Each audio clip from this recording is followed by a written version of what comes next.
सदाशिवसमारम्भां शङ्कराचार्यमध्यमाम् अस्मदाचार्यपर्यन्तां वन्दे गुरुपरम्पराम्।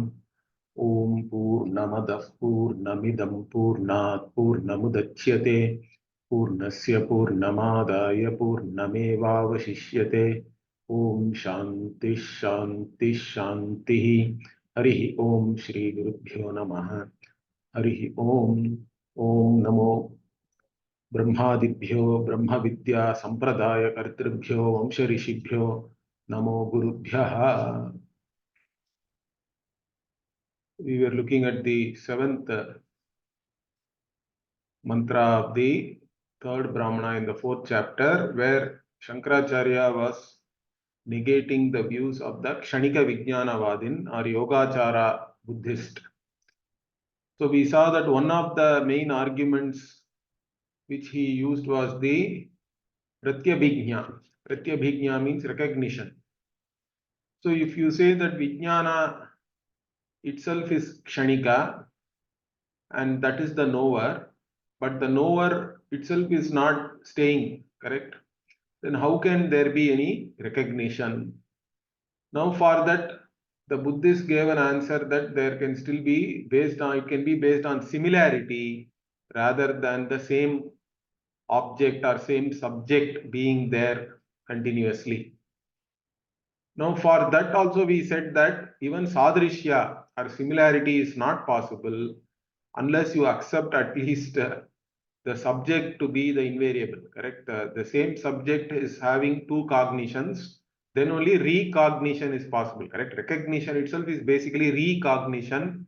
You are recognizing something. Similarly, similarity also can be there only if you are able to recollect two cognitions and then you can see the similarity between them. So both recognition and cognizing similarity is not possible if you say the subject itself is transitory, momentary, all that. So this was pointed out, and also it was said that even one cannot even describe what one has seen, because if you are cognizing something, in that moment only that consciousness is gone. Then to describe it, you are now in the next moment, and it won't be possible because that subject and object are already gone. So all these points were raised. Okay, and also Bhashyakara said, we were here, I think. There the Vyapadesha Anubhapati is that you cannot even describe it. So if you don't accept that the same subject is the one who cognizes the previous cognition and the next one, all these things are not possible. But if you say that it continues, then the Kshanikavada will be gone. Okay, Kshanikavada Hanihi will be there. Or the other option they had is to say that any description and all is not by the same subject, they are just describing even without cognizing it. And even similarity also is like that. You just say that it is similar or you are recognizing, but really you are not seeing the same thing. So all these things, if you say in that manner, that adrishtavataha vyapadeshaha sadrishya pratyayasya means what? The one who has not really seen the previous one only is now talking about it, or even saying that it is similar to whatever is being cognized now. All this, then what? It is like saying the one who is born blind is describing the rupa, colors and forms and all that. So in fact, you are saying that your Buddha is sarvajnaha, but all that will not be tenable, because even what he says is not based on any reality then. Okay, so everything will become antha parampara, he says. Sarvam antha parampareti prasajyeta, and that is not antha parampara, means blind following the blind. Okay, so everything will be like your Buddha himself, whatever he says is not based on any valid cognition.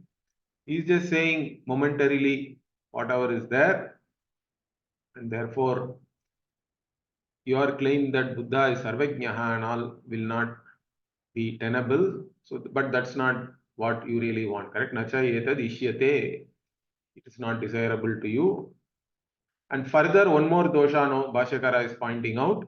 Akrita abhyagama krita vipranasha doshautu prasiddhatarau kshanavade. So in the with reference to the Kshanika Vijnanavada, correct, the momentary consciousness theory, there is also another very well-known Vada. In fact, Buddhists also accept karma in some manner, okay? But how they talk about the karma theory also is again a mystery, because they don't accept even the subject, the same subject continuing, correct? Then who is really enjoying the karma of whom? So it will become like you are now, if they, because they talk about karma, and if you are the one who is enjoying the results of some karma, whether it is pleasant or unpleasant, but then it is not you really. You are not enjoying the results of your karma, because the person who did is already gone. Or you are a new person who is born in this moment, means where is the question of any karma?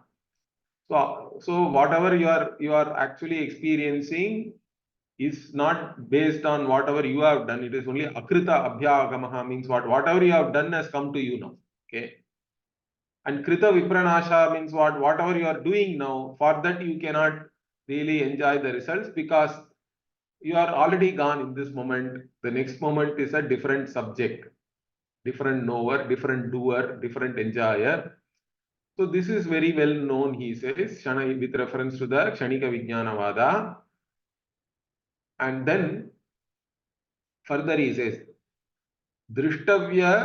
दृष्टव्यपदेश हेतुः पूर्वोत्तर सहित एक एव हि श्रृंखलावत् प्रत्ययः जायते इति चेत्. Okay, now the Purvapakshi is saying, why can't we say that the one who has seen is only describing, but not like what you say, but it is like a chain. The Vijnanas are like a chain, means they have some connection with the previous.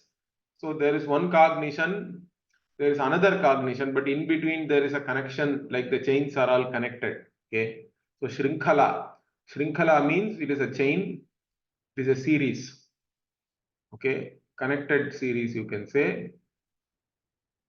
So why can't we take like that? So Shrinkhalavat Pratyayaha, like this, they are giving an explanation here. So iti chet, even that, and again, Drishta Vyapadesha Hetu means what? The Shrinkala itself is the cause for the ability to describe whatever one has seen. Not only that, Tena idam sadrisham iti, and due to the Shrinkala or the chain itself, similarity also can be cognized. Why can't we say that? That there is a chain of consciousnesses which are connected, and because of that only one is able to describe whatever one has cognized already, and one can also have recognition, and one can also cognize similarities. All these are possible due to a chain. Means that also Bhashyakara doesn't accept. You cannot say both chain is there and then it is momentary, correct? That's what he is pointing out now. No, why vartamana atitayoho bhinna kalatva. So you say that there is one consciousness now, and then later on whatever consciousness comes, it is different, and they are at two different times, bhinna kala. And then you say there is a chain which is connecting, means, so he is saying that tatra, with reference to them, what? Vartamana pratyayaha ekaha, shrinkala avayavasthaniyaha, atitascha aparaha. Okay, tau pratyayau bhinna kalau, tad ubaya pratyaya vishaya sprik chet shrinkala pratyayaha, tataha kshanadvaya vyapitvat ekasya vijnanasya punaha kshanavada hanihi. So vartamana pratyaha ekaha shrinkhala avayavasthaniya means what? In the chain, the currently whatever you are cognizing, correct? That consciousness is one part, okay, or one ring in the chain. Then atitascha aparaha. whatever cognition you are having later, that is another ring in the chain. Now these two has to be connected by a connecting chain, correct? Or connecting ring. And these two are at different times. So tau pratyayo bhinna kalo. So vartamana and atita, whatever is now, whatever is later, these two cognitions are at two different times. And then there has to be a ring in the chain which connects the two, correct? Tad ubhaya pratyaya vishayasprika means that which is touching both. There has to be a connecting ring which is connecting these two rings to form the chain, let us say. And it is in touch with both, if you say. And that is the shinkhala pratyayaha. That is what which makes the chain into a chain. But then what? It is now connected to both means it is there for more than one moment at least, correct? It has to be connected to the previous, it has to be connected to the next also. That means also your Kshanika Vijnanavada is gone because you have to now propose a connecting ring in the chain which has connection to both the moments.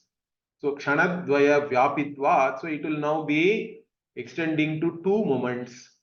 Okay, it will pervade the now moment, it will also pervade the later moment. That way, your Vijnanavada again, the Kshanika Vijnanavada is gone. So Kshanikavada Hanihi. Okay, Vijnanasya Punaha Kshanikavada Hanihi will come. You cannot maintain that Vijnana is really momentary because the connecting Vijnana spans more than one moment.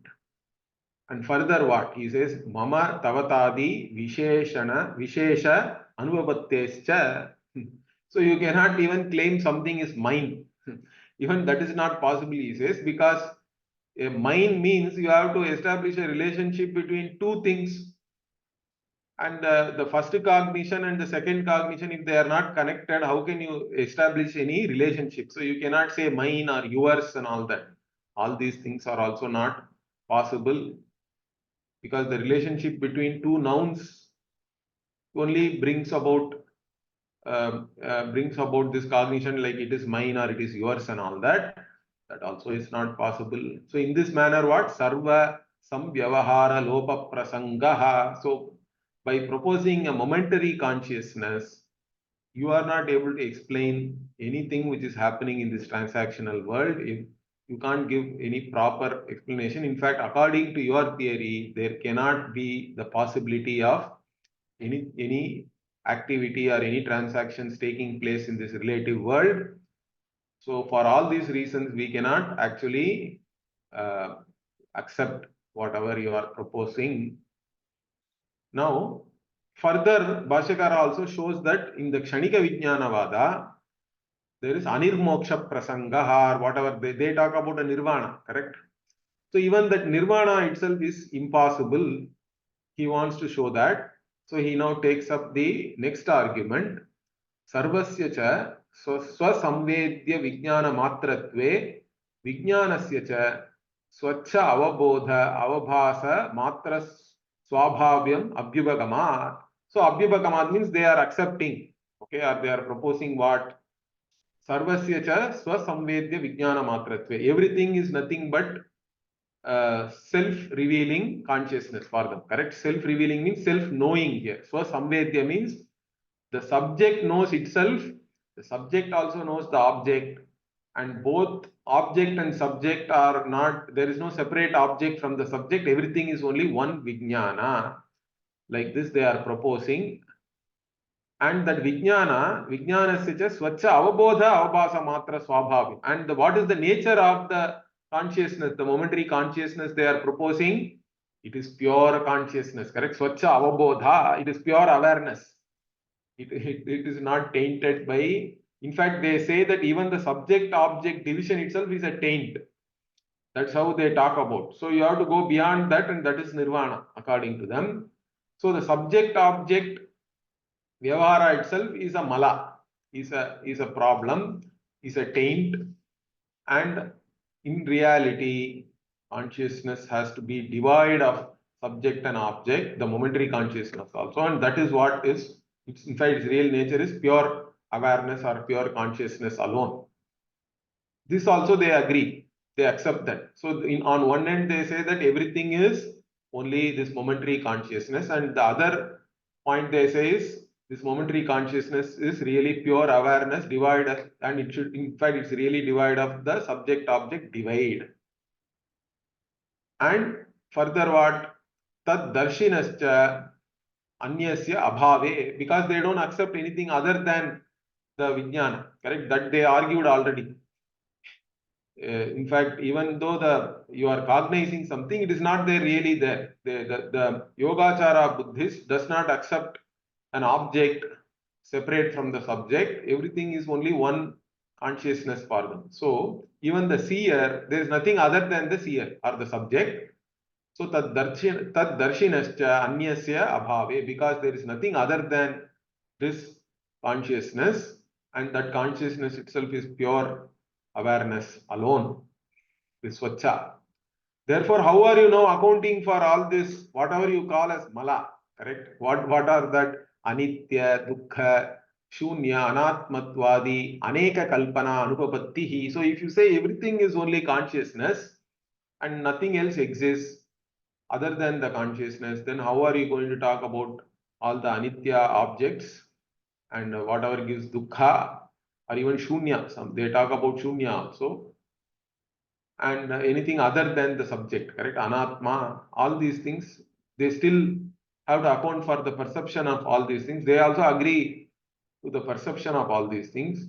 These things cannot be explained by them. All these, whatever kalpana or imagination or the appearances which are there, how are they going to account for all these things? Because they do not accept anything other than the Chaitanyam itself, or whatever they call it, Vijnana. In fact, they also talk about something called Alaya Vijnana and Pratiti Vijnana, I think. So I haven't read very deeply the Buddhist philosophy. I have read long back, in fact. So here, anyway, the point is that the subject is called Alaya Vijnana, and then the objective consciousness is, they give another term, and both are there for them also. But anyway, all of them resolve into Shunya only finally, because everything is momentary for them. So how are you now saying that both these things are one and the same? If it is one and the same, you cannot explain the other itself. The other does not exist for them. It is all abhava. And if you say, no, it is all consciousness only, even the taint or whatever mala you are talking about, it is all only this consciousness alone, then what? Bhashyakara says, Nacha dadi madehe iva viruddha anekamshatvam vijnanasya swacha avabhasa swabhavyat vijnanasya. So vijnana you are talking about, you are saying it is pure consciousness or pure awareness only, untainted. But then where is the taint now? Taint is not there. Or if you accept the taint, then all of them will become attributes of this consciousness only. Correct? And you cannot say that the same consciousness, one part is Shuddha, another part is Ashuddha. Like even a Dadima. Dadima means pomegranate.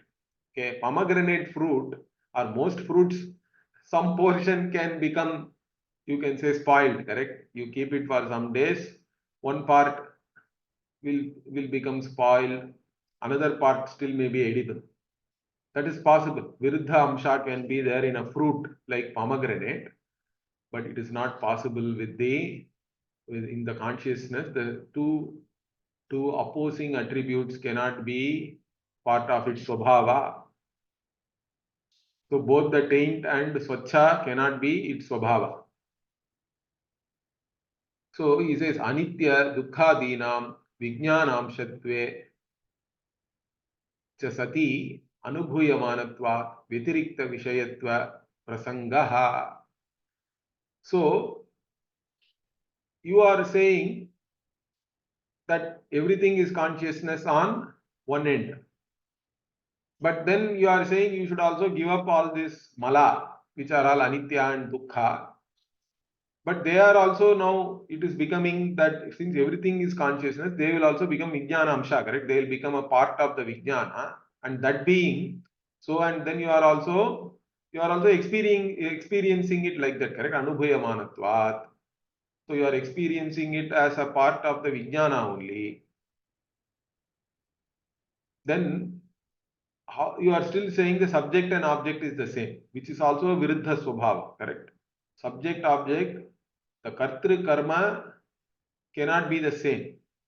Subject and object cannot be the same. And if you say that no, they are not the same, because they cannot, the Viruddha Swabhava cannot be there in one entity, then you are accepting something other than the Vijnana. That also goes against your, in fact, that's how we experience the subject is always different from the object. That is our experience. But if you say it is Vijnana Amsha, still it is separate only. Vyatirikta Vishayatva Prasangaha will come for all this, Anitya, Dukkadinam. Then also your theory doesn't work out. So whichever way we look at it, it is a problem. So thereafter what? Atha Anitya Dukkadi Atma Ekatvameva Vijnanasya Tada Tad Viyogat Vishuddhi Kalpana Anubhavati. So if you say no, I do not accept Vyatirikta Vishayatvam for that they are not a separate entity or separate object. They are all only what? Atma Ekatvameva. They are all one with the Vijnanam only. Like that if you say, correct? Vijnanasya Atma means it is one with the Vijnanam. All this Anitya, Dukkadi, other objects. Then what? Tada Tad Viyogat Vishuddhi Kalpana Anubhavati means you cannot say that then you get separated from all this Anitya Dukkadinam. Like that you cannot say, because whatever is one's nature, it cannot be given up. Okay. So that's what Bhashyakara will point out. It is not tenable to say that you can get separated from this taint. Then why? Because Sanyogi Mala Viyogadhi Vishuddhi Bhavati. So when you talk about a Vishuddhi means what? Purification. First you have to be connected to some impurity, and then you have to get disconnected, or whatever that impurity has to be removed, correct? Sanyoga Mala Viyogadhi. So the Mala, first there is a Sanyogi Mala means what? You are connected to this impurity. The connected, whatever connection is there with the impurity, that has to be broken. There has to be a Viyoga of that, separation from that. Then only it is called purification, correct? Vishuddhi Bhavati. Yatha Adarsha Prabhritina, like even in a mirror, there can be impurity because of which the reflection is not proper. So you can remove the impurity, and then again it becomes pure and it can reflect properly. But natu swabhavikena dharmena kasyajit viyogaha drishtaha. But if it becomes part of one's nature, that cannot be given up. Whatever is your nature, an incidental attribute can be removed. But if it is part of your nature, swabhava, then that dharma, swabhavika dharma can never be given up. So he gives an analogy for that. What is that? Nahi agnehe swabhavikena prakashena aushnyena va viyogaha drishtaha. So if you take fire, then the heat and light of the fire is its swabhava, correct? It is its very nature. Without that, you cannot even imagine an Agni, and you cannot remove the Agni from that. You have to destroy the Agni. That is the only way. If you have to remove the heat and light from it. So, how are you accounting for this Mala itself? Further, they can give some argument like, what if you see a flower of a particular color? Does it not change its color? Okay.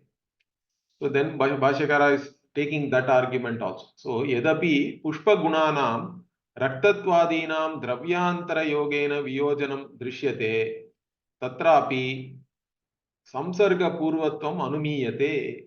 So you have the qualities of a flower like redness, correct? Red flower is there. Okay. But when it comes into contact with some other dravya or a substance, then it can lose its red color. Or even naturally it can lose its red color because over a period of time, it can dry, correct, and become brown or whatever. So there is a viyoga is there of the quality goes away. But even there, what that red color is not its very nature, it is only that it's a quality which is there, okay, due to some connection. Sanyoga purvatvam anumiyate, you have to infer that that red color is not its very nature, because you cannot lose a quality which is part of your nature. So sanyoga purvatam anumiyate, he says. So that red color also must have been connected in some manner with the flower. And in fact, he even gives why we have to do that anumana, because bija bhavanaya pushpa phaladinam gunantara utpatti darshana. So bija bhavanaya means here bhavana is actually processing or whatever, or subjecting the seed to a certain kind of a whatever process, like we make seed balls and things like that, correct? Or we put the seeds in some substance before you actually plant it. So like that, when you process the seed, the way you process the seed, based on that, you can actually create different types of flowers and fruits, he is saying. So nowadays, even tissue culture and things like that are there, correct? So pushpa, and in fact, gardeners create flowers of different colors. So pushpa phaladinam gunantara utpatti darshana. So you can create them with different qualities, and that is seen. Therefore, from this you can understand that the color of a flower, even though it changes, but it is something which can be created through certain processes. Therefore, it is not a part of the very nature of the flower. Therefore, from all these things, what we understand, the way you are presenting the Vijnanam, for that there cannot be any purity at all, because the impurity you are proposing will become a part of its very nature and it can never be removed that way. So ataha vijnanasya vishuddhi kalpana anupapattihi. So the vishuddhi kalpana, whatever you call as purifying this vijnana of the subject and object and all that, it is not at all possible, because the subject and object themselves are the very nature of the vijnanam according to you, because there is nothing other than the vijnana itself. And also what further he takes up, the subject object division itself is untenable. So Vishaya Vishayi Abhasatvam cha yat malam parikalpyate. So according to them, the mala or the impurity is the subject object itself. So Vishaya and Vishayi, whatever the appearance, abhasa, here we can take it as appearance. So the appearance of the subject and object itself, they propose it as a impurity. So Vijnanasya malam parikalpyate. So they propose the subject object division, the appearance of the subject object itself, as the impurity of the consciousness or vijnanam according to them. Tadapi anya samsarga abhavat anupapannam. So even that is not possible, that the subject and object appear in the vijnana. That is not possible without the contact with something else. Some other entity you have to accept. Without proposing that, how are you saying that this subject object impurity has suddenly appeared in the Vijnanam? It cannot be like that. So you have to accept something other than the Vijnanam. Why? Because nahi avidyamanena vidyamanasya samsargaha sya. So that means you cannot have a connection between one thing which is existing and the other which is non-existing, correct? So there cannot be any connection between an existing entity and non-existing entity. So samsarga is not possible. And asati cha anya samsarge yaha dharmaha yasya drishtaha sa tat swabhavatvat na tena viyogam arhati. So now, if a quality is not there in an entity by a connection with some other substance, then that quality has to be taken as its very nature, correct? It will become a swabhavika dharma. That's what he is pointing in here. Yaha dharmaha yasya drishta. So you see a quality like you are seeing the Ushna of Agni, fire's heat. That is a dharma of the fire. But what that dharma has not come to the fire by fire coming into contact with some other substance. Therefore, that dharma we take it as only its swabhavika dharma, correct? Its very nature, and such, and if a dharma is swabhavika, or if it is very nature, that cannot be separated from that substance then. So that's what he is pointing out here. So that swabhavatvat na tena viyogam arhati. So you cannot have a viyoga or a separation of that dharma if it is a swabhavika dharma. Like even again, yatha agnehe aushnyam, like even the heat of the fire, or savituhu va prabha, like the brightness of the sun.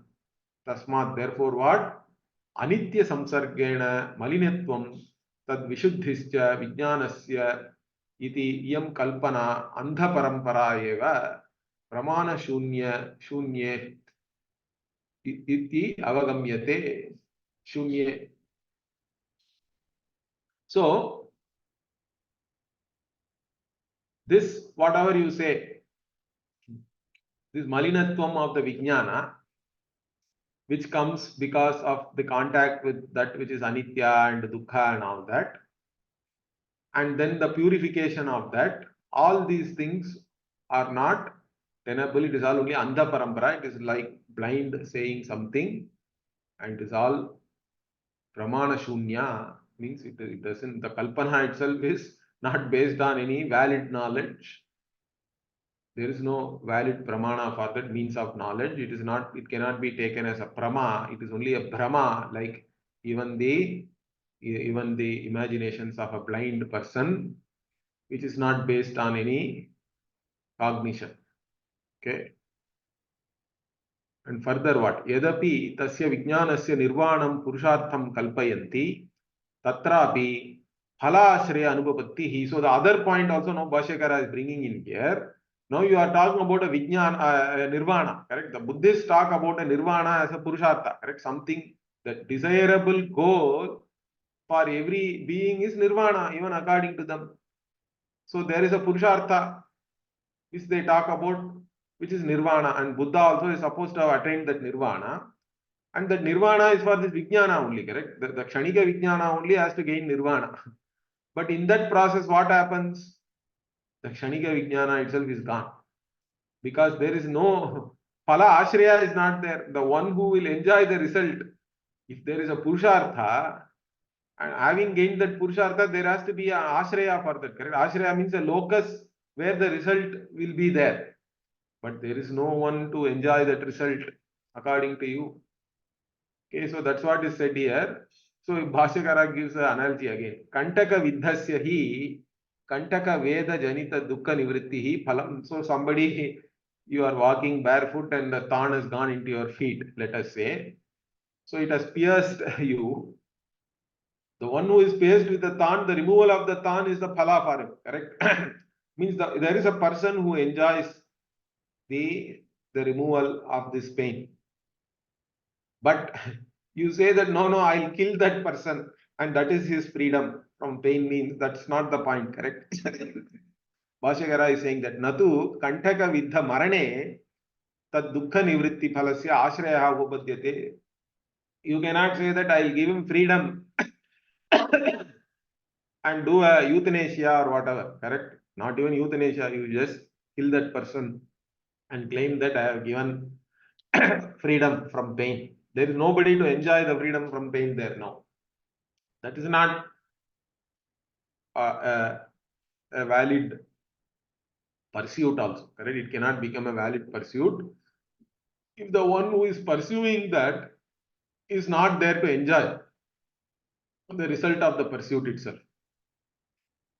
So, tadvat sarva nirvane asati cha phalashraye purushartha kalpana vyartha eva. So, if in your case, the nirvana means everything is gone. There is no subject, object, there is nothing there. And there is no phala ashraya, means there is no locus or there is no entity where the result can be there and enjoyed.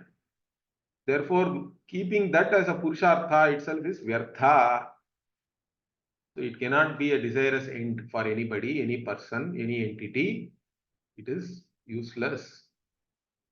because he explains that also. Yasya hi purusha shabda vachyasya sattvasya atmanaha vijnanasya cha arthaha parikalpyate tasya punaha purushasya nirvane tasya arthaha purusharthaha iti syat.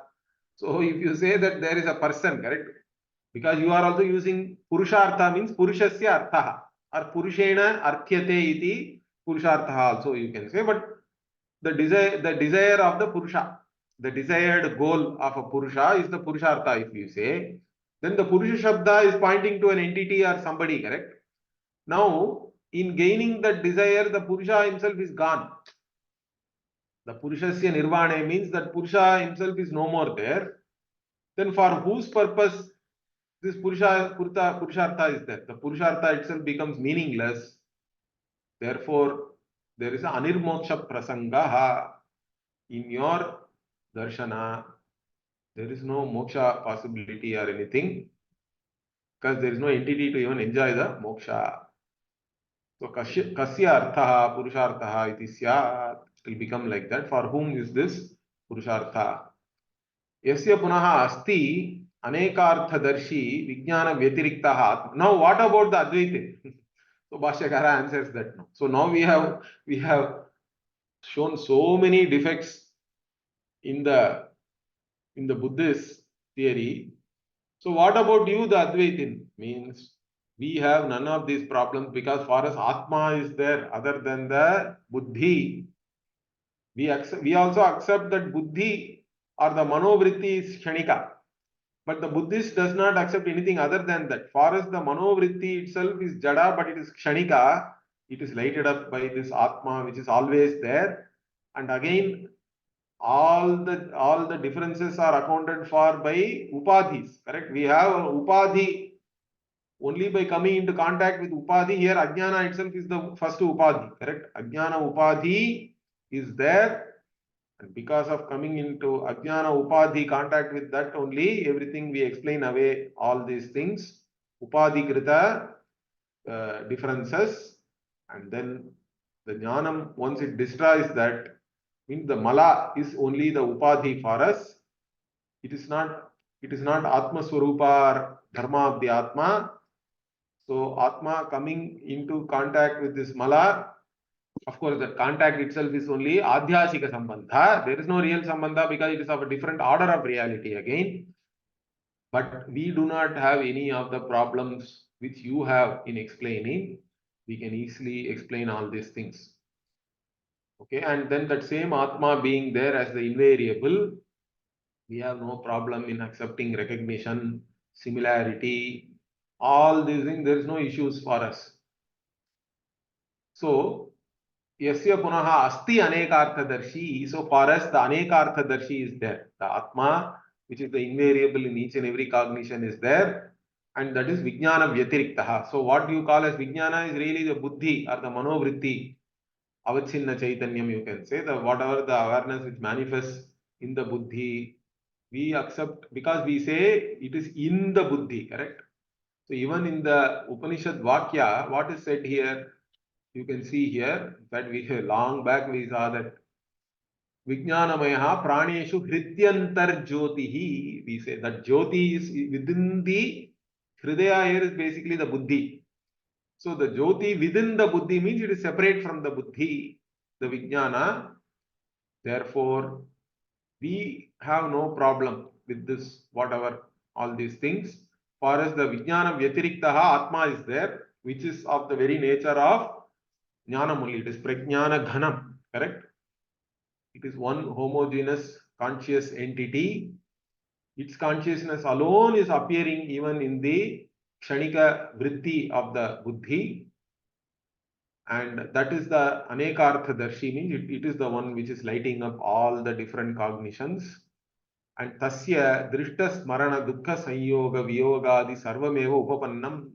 And for that consciousness which manifests in the Buddhi, there is a drishta smarana. It can remember whatever was seen, then it can have connection with dukkha, and again that dukkha can go away. It can also get separated from all that. Sanyoga and viyoga is both possible, but of course all that is explained by the upadhi only.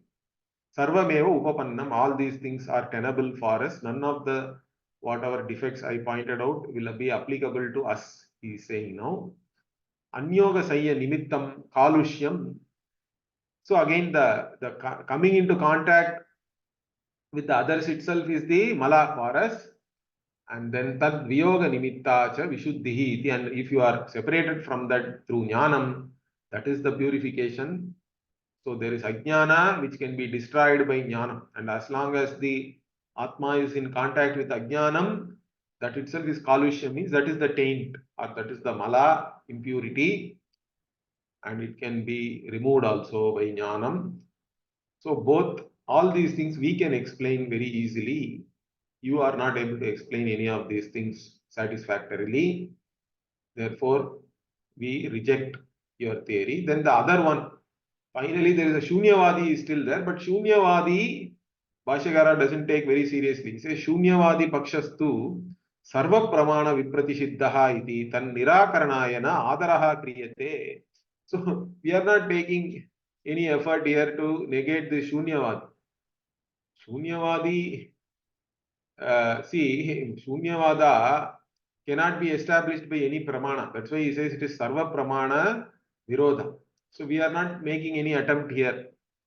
We don't take any effort to negate them, because every pramana reveals something as is only, correct?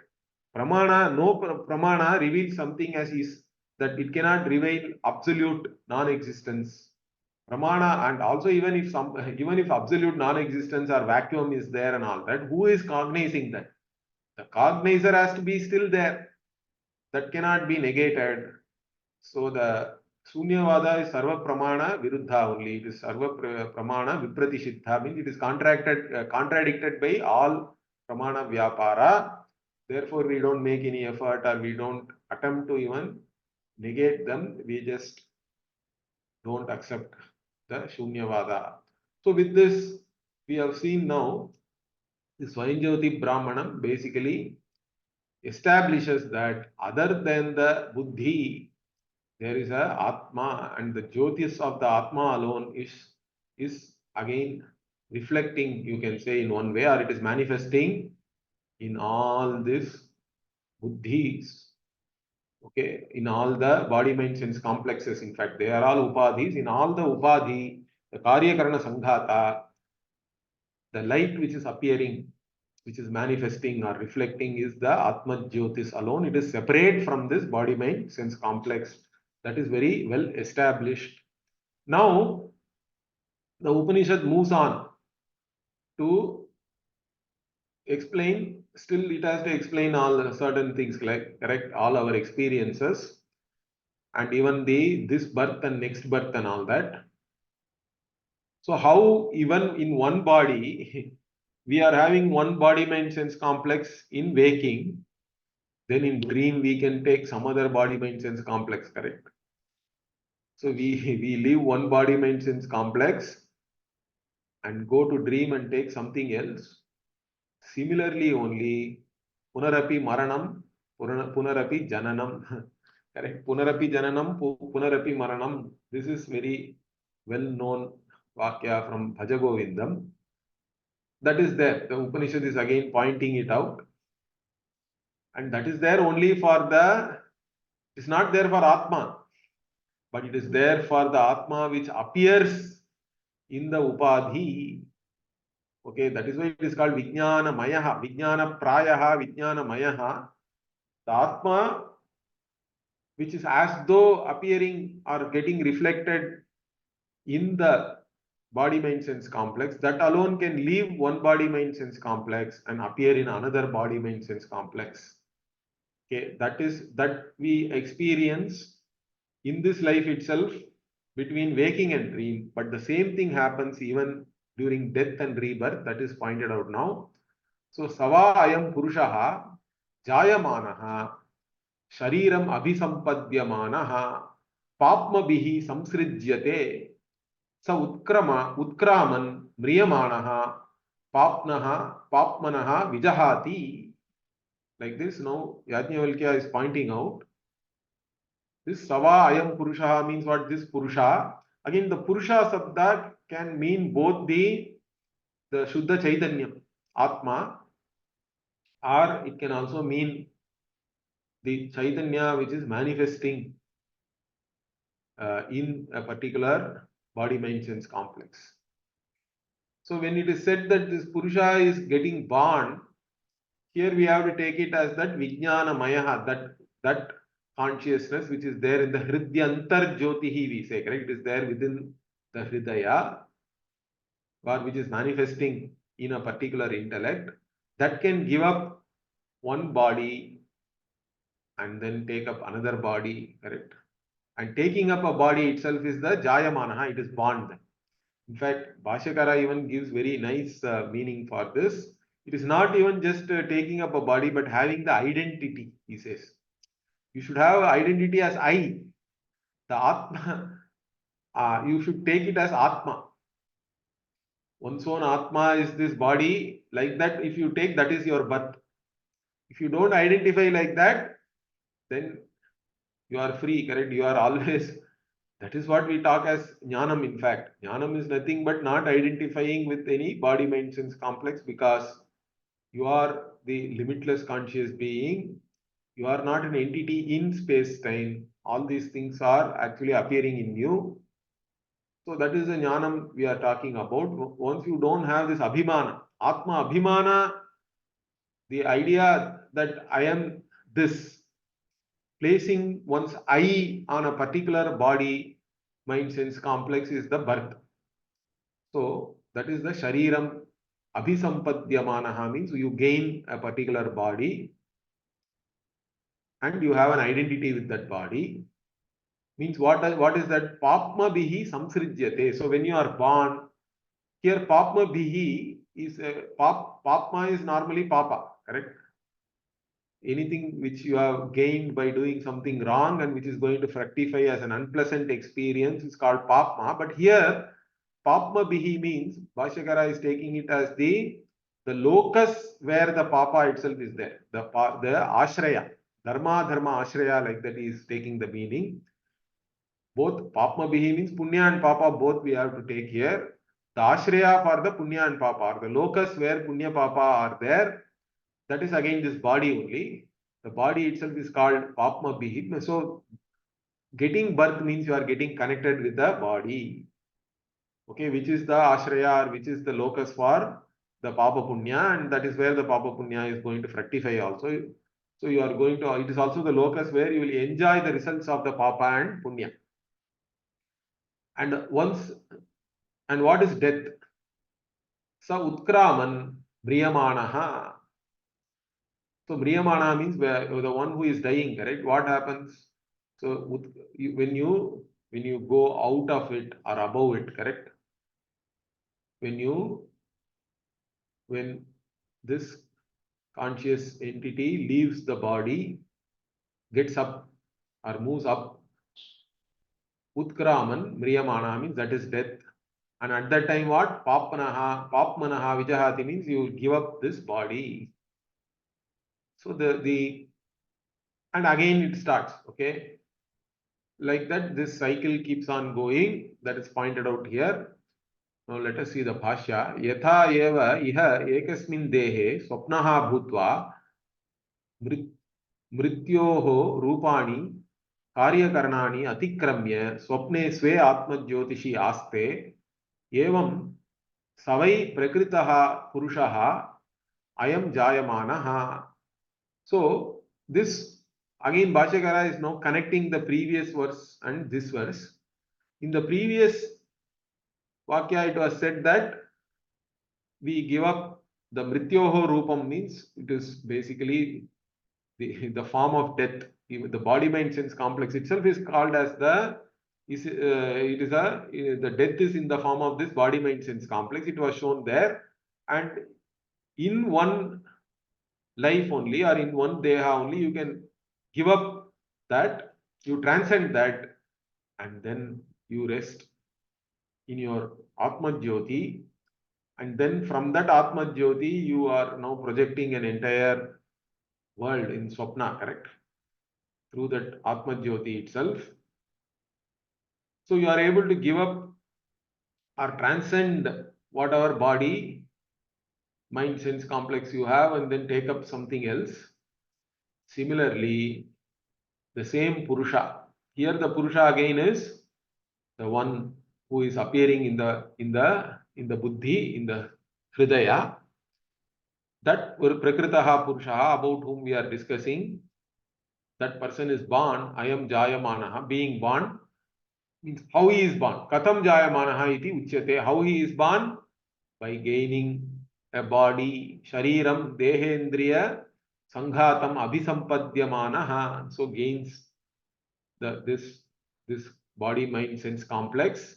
Gaining that, this person is born. And what is the meaning of that? See, here beautifully points out. Sharire Atma Bhavam Apadyamanaha ityarthaha. So being born means unless you have the identity, self-identity with that body, mind, sense complex, there is no birth. So that ego has to form. Then really there is birth is there. So wherever you identify with or whatever you identify with, in that form you are now born with that Sharira. And that Sharira itself is called what? Papma Bihi. So Bhashyakara is taking it as Papma Samavai Bihi. So that which is that in which the Papa inheres, correct? Samavai means inherence, you can say. Samavaya is inherence or inherent connection and all that. Samavaya Sambandha also sometimes we talk about. Papma Samavai means in which the Papa inheres, which is the body. Okay. So dharma ashrayihi. So that which is the ashraya for dharma and adharma means papa and punya. That is the locus of papa and punya. And means that is really what? Karya karnehi. That which is the karya is the physical body, karana is all the senses and all that. So ityarthaha. So the here papma bihi basically is karya karnehi. It is the physical body and the subtle body. And samsridyate means samyudyate. So when you are born, you are connected to this body means you are placing your I in this body mind sense complex, that is birth. And then what? Sayeva utkraman, sharirantram urdhvam kraman. So going up means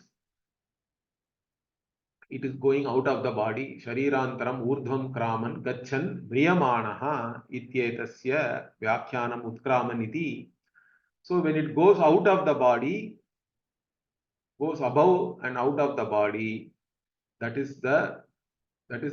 So here Utkraman is the explanation for death, he says. Mriyamanaha iti etasya vyakhyanam Utkraman iti. So the description of death is this Utkraman means this Chaitanya leaves the body, it goes up. Taneva samslishtan papma rupan karya karana lakshanan.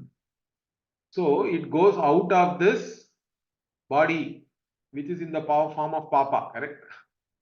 So this body is actually sticking to the Atma really. Samslishtan means it is sticking. But then that whatever it is sticking, that is given up. So Vijahati, Taihi Viyujyate. So it becomes separate from the body and that is death. It gives up this body. Tan Parityajyati. So like this birth and death is discussed here.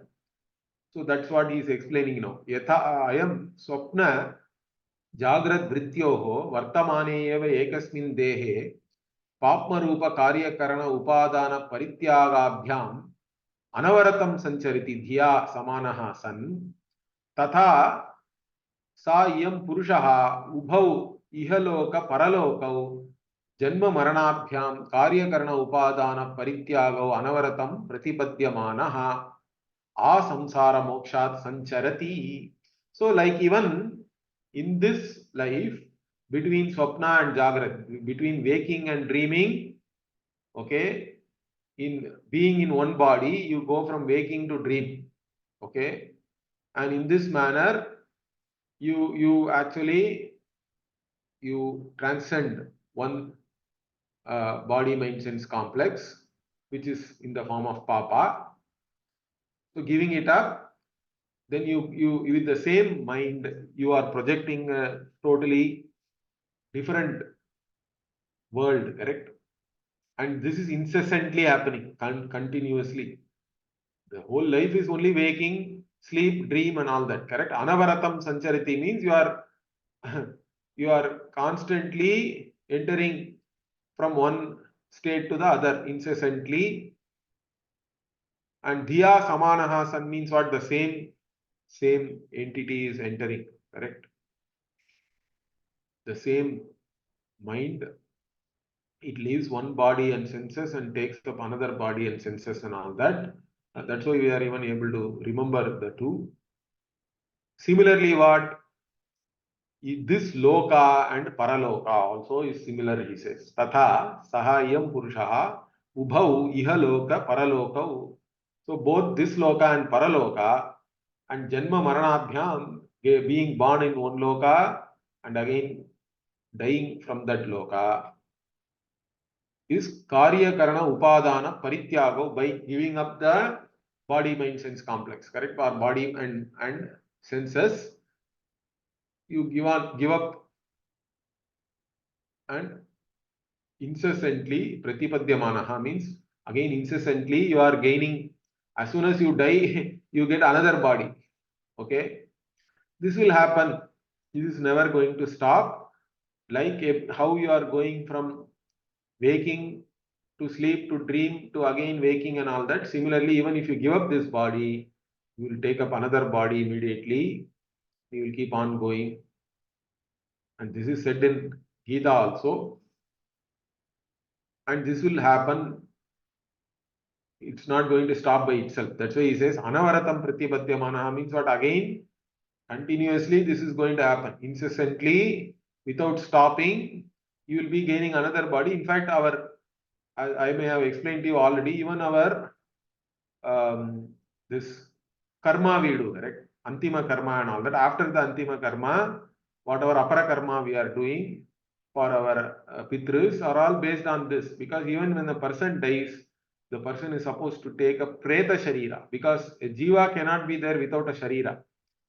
So all the rituals we do is all only giving some nutrition to that preta sharira, so that with that preta sharira they can go to the loka, whether it is pitraloka or sargaloka or wherever they are supposed to go. We give them food and all that. We do the pratishtha in a stone and then keep on offering till the 11th day. And then till the 11th day, you are, in fact, all the organs and all are formed like that, it is said. And the food you offer helps in that. And then, in fact, in that food, you won't put any salt. The saltless offering you make, because you don't want them to stick here by actually developing a taste for it. And after the 11th day, you will tell Tata bye bye and send them wherever they go, so that with that Preta Sharira, then they will go to whichever loka and then take up a Sharira there. So, like that, it is there. So, all the time you are taking one Sharira or the other, that is the Janma and Marana. This will happen till you get moksha. So, samsara mokshat sancharati, till the time you get moksha from the samsara, you will be going like this. Therefore, what? Tasmat siddham asya atma jyotishaha anyatvam karyakarnebhyaha papmabhyaha. So, therefore, it is very well established here that this atma jyotis is separate from the karya and karana, because that alone is moving from one body to the another body and all that, and which are all characterized as papa or papa ashraya. And there is a samyoga viyogabhyam. So there is a sanyoga for this atma jyoti, this a particular body mind sense complex, and then there is a viyoga also is there. It can separate and again take up another body and senses and all that. And nahi tad dharmatve sati taihi eva sanyogaha viyogaha va yuktaha. And since it is not its swarupa, correct? It is not its so here dharma means it is not the dharma of the Atma Jyotis itself. That's why it can have Sanyoga and Viyoga. It's not a Swabhavika dharma. Therefore, it can get connected with these two things, with the body and senses and all that. And that is the birth. And whenever it gets disconnected, then that is death. But it keeps on happening till the time one gets moksha. So all this is possible like this. Yajnavalkya is clearly describing here. Okay, the next we will see next week. Om Purnamadah Purnamidam Purnat Purnamudachyate Purnasya Purnamadaya Purnamevavashishyate. Om Shanti Shanti Shanti. Harihi Om Shri Rubhyo Namaha. Harihi Om. धन्यवाद प्रभुजी.